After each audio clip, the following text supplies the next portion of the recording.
নদিয়ার দিকে নজর রাখবো। পাড়ায় কয়েকজনের মধ্যে ঝামেলা হচ্ছিল আর সেই বচসা থামাতে গিয়েছিলেন সঞ্জয় ভৌমিক। সেটাই তার কাল হলো। এমন মারধর করা হলো যে বেঘরে প্রাণটাই চলে গেল। গতকাল হাসপাতালে মৃত্যু হয়েছে এই যুবকের। কথা বলবো রঞ্জিতের সঙ্গে। রঞ্জিত, কি এমন হয়েছিল যে এরকম ভাবে একটা প্রাণ চলে গেল? সঞ্জয় ভৌমিক নবদ্বীপ 6 নম্বর ওয়ার্ডের বাসিন্দা। তিনি রাতে বাড়ি ফিরছিলেন।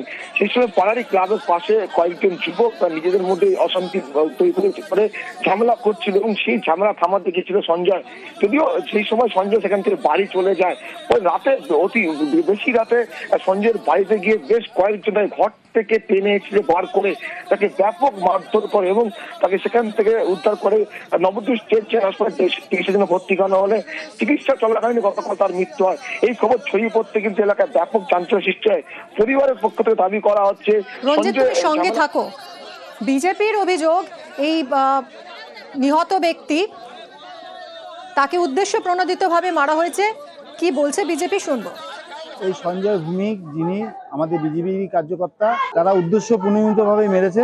আমরা এর প্রতিকার চাইছি, আমরা প্রত্যেকের অ্যারেস্ট চাইছি, শাস্তি চাইছি। যতদূর যতই যাব এর আমরা প্রতিকার করতে হচ্ছে। রঞ্জিত, বিজেপি দাবি করছে যে এই নিহত ব্যক্তি বিজেপির কর্মী ছিলেন। হ্যাঁ, একেবারে এই খবর ছড়িয়ে পড়তেই হাসপাতালে ভিড় করে বিজেপি কর্মী সমর্থক নেতৃত্ব। তাদের যা দাবি রয়েছে যে এই সঞ্জয় ভৌমিক তাদের দলের কার্যকর্তা ছিল এবং তাকে ইচ্ছাকৃত ভাবে তৃণমূল ছিল দুষ্কৃতীরা তাকে মারধর করে এবং তার সেই মারধরের পরিণতি মৃত্যু পর্যন্ত হয় এবং এই ঘটনায় রীতিমতো চাঞ্চল্য ছড়ায়। তারা দাবি তুলতে থাকে এই ঘটনায় যারা যুক্ত প্রত্যেককে গ্রেপ্তার করতে হবে। যদিও পরিবারের পক্ষ থেকে দাবি করা হয়েছে আগে রাজনীতি করতো, কিন্তু বর্তমানে সঞ্জয় ভৌমিক কোনো রাজনীতি করতো না বলে পরিবার দাবি করছে। যদিও এই ঘটনা এখনো পর্যন্ত কাউকে গ্রেপ্তার করেনি পুলিশ, তবে পুলিশ আশ্বস্ত করেছে এই ঘটনার সাথে যারা যুক্ত রয়েছে তাদের প্রত্যেককেই গ্রেপ্তার করা হবে। ধন্যবাদ রঞ্জিত। আমরা শুনবো নিহতের পরিবার পরিজন কি বলছেন। ওরা আমাদের পাড়ার পার্কে এসে, একটার নাম তারক দেবনাথ, ও এমএলএ ড্রাইভার, আর একটা ছেলের নাম গদু, ভালো নাম জয় রায়। ওরা গন্ডগোল করছিল। তা আমার ভাই আর একটা ছেলে চন্দ্রশেখর নামে, সে বলছে তোরা গন্ডগোল করিস না বলে চন্দ্রশেখরকে প্রথমে মেরেছে। ওর বাড়ির পাশে বাড়ি ঢুকে গেছে। যে আমার ভাই বাইরে গেছে, যাওয়ার পর 1 ঘন্টা পর ভাইকে ঘরের থেকে টেনেছে ওই গদুর, ডাকনাম গদুর, ভালো নাম জয় রায়, ডেকে আমার ভাইকে উঠোনে ফেলেছে, মুখে লাথি মেরেছে, মাথায় মেরেছে। কোনো আক্রোশ নয়, ওরা নিজেরা গন্ডগোল করছে। আমার ভাই বলছে যে তোমরা গন্ডগোল করো না, বাড়ি চলো। এটা আমার ভাইয়ের অপরাধ। রামপুরহাটে বিকৃত কাম শিক্ষক নিজের স্কুলের ক্লাস 7-এর ছাত্রীকে ধর্ষণ করে খুনের অভিযোগে গ্রেফতার। সেই শিক্ষকের বাড়ি থেকে উদ্ধার হয়েছে সেক্স টয়, সেক্স বাড়ানোর ওষুধ, কন্ডম।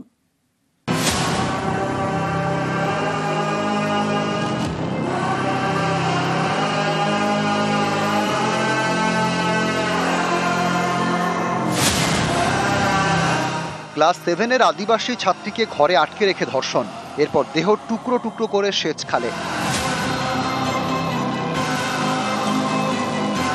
বীরভূমের রামপুরহাটের শিক্ষকের বিরুদ্ধে চাঞ্চল্যকর অভিযোগ। নিহত ছাত্রীর স্কুলের শিক্ষক মনোজ কুমার পালকে মঙ্গলবার গ্রেপ্তার করে পুলিশ। তার বিকৃত কামে তথ্য প্রমাণ এবার তদন্তকারীদের হাতে। মনোজ কুমার পালের বাড়ি পুরুলিয়ায়। রামপুরহাটের স্কুলে পড়াতো, তাই সেখানেই ভাড়া বাড়িতে থাকতো। সেই বাড়ি থেকে উদ্ধার হয়েছে সেক্স টয়, কন্ডম, সেক্স বাড়ানোর ওষুধ, ভাইব্রেটর। গ্রেপ্তার হওয়া শিক্ষকের ওখান থেকে সেক্স টয়, তারপরে sex vibrator machine, sex gel, এই সব সামগ্রী নাকি পাওয়া গেছে। বাড়ি থেকে উদ্ধার সেক্স টয়। সামনে এসেছে শিক্ষকের লালসার নানা কীর্তি। ভাড়া বাড়িতে এক মহিলা কাজ করতেন। অভিযোগ তার সঙ্গেও শারীরিক সম্পর্ক তৈরি করে শিক্ষক মনোজ কুমার পাল। ছেলেমেয়ের পড়াশোনার সূত্রে রামপুরহাটে থাকি, সেই হিসেবে ঘরটা ফাঁকা ছিল বলে আমি ওকে ভাড়াটা দিয়েছি। ভেতরে ও কি করতে না করতে আজ পর্যন্ত পাড়ার লোক বা আমরা কেউ অজানা আমাদেরকে। ও যে একটা শিক্ষক হয়ে ওই স্কুলের ছাত্রীকে সঙ্গে এরকম ব্যবহার করবে, সেটা আমরাও খুব দুঃখজনক ঘটনা, খুব মর্মান্তিক। বিয়ে করার পরেও একাধিক মহিলার সঙ্গে সম্পর্ক। বিষয়টি জানতে পারেন মনোজের স্ত্রী। এ নিয়ে স্বামী স্ত্রীর মধ্যে তুমুল অশান্তি। 6 বছর আগে ডিভোর্স হয়ে যায়। এই শিক্ষক মনোজ পালের আর কি কি কীর্তি রয়েছে সেসব জানার চেষ্টা করছে রামপুরহাট থানার পুলিশ। বীরভূম থেকে অক্ষয় ধীবর, নিউজ 18 বাংলা। ভুয়ো কাস্ট সার্টিফিকেটে সরকারি ইঞ্জিনিয়ার। অনগ্রসর শ্রেণী কল্যাণ দফতরের অভিযোগ পেয়ে কড়া পূর্ত দফতর 5 অভিযুক্তের তথ্য যাচাইয়ের নির্দেশ দিয়েছে তারা। সংশ্লিষ্ট মহকুমা শাসকদের থেকে চেয়েছে রিপোর্ট। ভুয়ো কাস্ট সার্টিফিকেট। এই সার্টিফিকেট দেখিয়ে সরকারি চাকরি। পূর্ত দপ্তরে চাকরি করছেন 5 জন, সকলেই ইঞ্জিনিয়ার। এ নিয়ে তদন্ত করতে বলে পূর্ত দপ্তরকে চিঠি দিয়েছিল অনগ্রসর শ্রেণী কল্যাণ দপ্তর। এরপরেই কড়া পূর্ত দপ্তর। তারা অভিযুক্ত 5 ইঞ্জিনিয়ারের কাস্ট সার্টিফিকেট যাচাইয়ের নির্দেশ দিয়েছে। মহকুমা শাসকের অফিস থেকে কাস্ট সার্টিফিকেট দেওয়া হয়, তাই সংশ্লিষ্ট মহকুমা শাসকদের তদন্ত করতে বলা হয়েছে। তদন্ত করে দ্রুত রিপোর্ট দিতে বলেছে পূর্ত দপ্তর। ভুয়ো কাস্ট সার্টিফিকেটে চাকরি। সম্প্রতি অনগ্রসর শ্রেণী কল্যাণ দপ্তর অভিযোগ করে ভুয়ো এসটি সার্টিফিকেটে পূর্ত দপ্তরে চাকরি করছেন 5 জন, সকলেই অ্যাসিস্ট্যান্ট ইঞ্জিনিয়ার পদে। 5 জনের নাম উল্লেখ করে পূর্ত দপ্তরকে চিঠি দেয় অনগ্রসর শ্রেণী কল্যাণ দপ্তর। সেই চিঠিতে 5 জনের বিরুদ্ধে তদন্ত করতে বলা হয়েছে।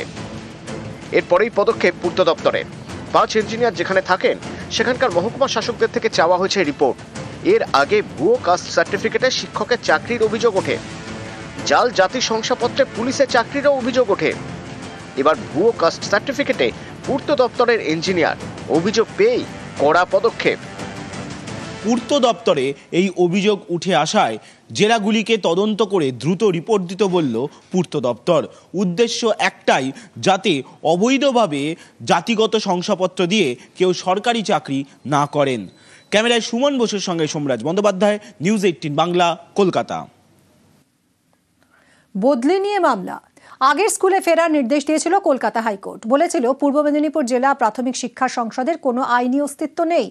আদালতের নির্দেশে স্কুলে যোগ দিতে গিয়েছিলেন নীলাঞ্জনা মাইতি। সেখানেই তাকে হেনস্থা।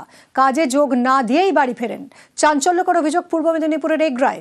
স্কুল কর্তৃপক্ষের দাবি, জেলা শিক্ষা সংসদের নির্দেশ না মেলায় ওই শিক্ষিকা স্কুলে যোগ দিতে পারেননি।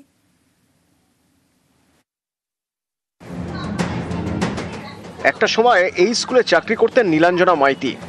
এরপর 2 বার বদলির নির্দেশ। এর বিরুদ্ধে হাইকোর্টে মামলা। আদালতের নির্দেশে নিজের পুরনো স্কুলে চাকরিতে যোগ দিতে গিয়েছিলেন।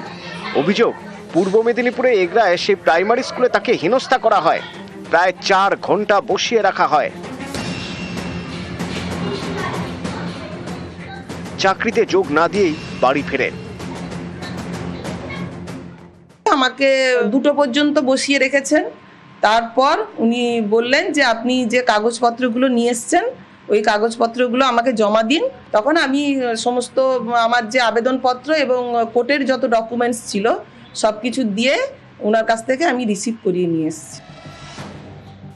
এগরা পুরসভা এলাকার বাসিন্দা নীলাঞ্জনা মাইতি 2014 সালে এগরা চাটলা প্রাইমারি স্কুলে চাকরিতে যোগ দেন। 2017 সালে বাড়ির কাছে কসবা শীতলা প্রাইমারি স্কুলে বদলি। এবছরের শুরুতেই বিপত্তি। নীলাঞ্জনা মাইতিকে এগরা স্বর্ণময়ী প্রাইমারি স্কুলে বদল করা হয়। সেই স্কুলে তিনি যোগ দেননি। পরে এগরারই জগন্নাথপুর প্রাইমারি স্কুলে বদলি, সেখানেও তিনি যোগ দেননি। এবছরে মার্চ থেকে ছুটিতে চলে যান নীলাঞ্জনা। বদলির নির্দেশ চ্যালেঞ্জ করে কলকাতা হাইকোর্টের দ্বারস্থ হন। বিচারপতি রাজস্বী ভরদ্বাজ বলেন, পূর্ব মেদিনীপুর জেলা প্রাথমিক শিক্ষা সংসদের আইনি অস্তিত্বই নেই। 2015 সালের পর থেকে তাদের কোনো বৈধতা নেই, তাই তাদের পদক্ষেপের কোনো মান্যতা নেই। বদলি সহ অন্য পদক্ষেপ অবৈধ। নীলাঞ্জনা মাইতিকে নিজের আগের স্কুল অর্থাৎ কসবা শীতলা প্রাইমারি স্কুলে যোগ দেওয়ার নির্দেশ দেয় হাইকোর্ট। সেই মতো কাজে যোগ দিতে গিয়েছিলেন শিক্ষিকা। সেখানেই তাকে দীর্ঘক্ষণ বসিয়ে রাখা হয় বলে অভিযোগ। এমনকি কাজে যোগ না দিয়ে বাড়ি ফেরেন। হাইকোর্ট অর্ডার, এটাকে কেউ অমান্য করতে পারবে না, জয়েন করবেন। তবে ঊর্ধ্বতন কর্তৃপক্ষ একটু সময় চেয়েছেন।